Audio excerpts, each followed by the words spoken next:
Hola amigos, bien o no. El tema de hoy, patrones para la fluidez. Patterns for fluency. Ese es el tema de hoy. So, patterns for fluency. Well, I've noticed over the last several years now, I've been working with many different students, that there truly is a pattern in how we go from being perhaps a hesitant speaker, having problems with the sounds, or just not being able confidently to construct sentences, read aloud in a natural sounding way. There's a progression, and there's a point where suddenly different elements all come together, and then there we are. Now you can read, speak in a natural native speaker standard fluency.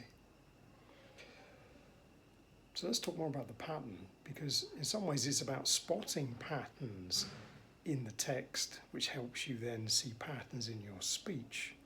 So, like we spoke about on an earlier video, phrases, chunks, it's a pattern. There are words that always we tend to use together, and that is what helps give our sentences the particular modulation that we have, because what we're doing is we're saying those words together, and generally that phrase will then finish, and then there's a pause, and then we go on to the next phrase.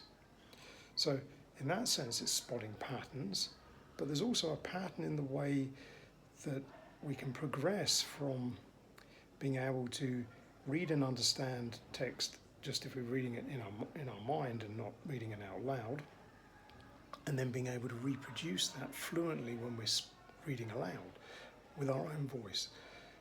Sometimes we have to get past some of the phonic sound differences.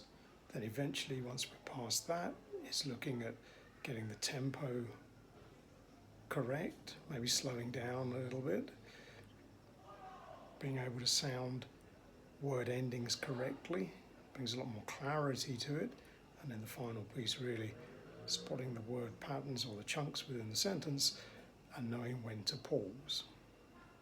So there we are. That in itself, I think, is a pattern. So think about that. Whereabouts are you? Hopefully progressing.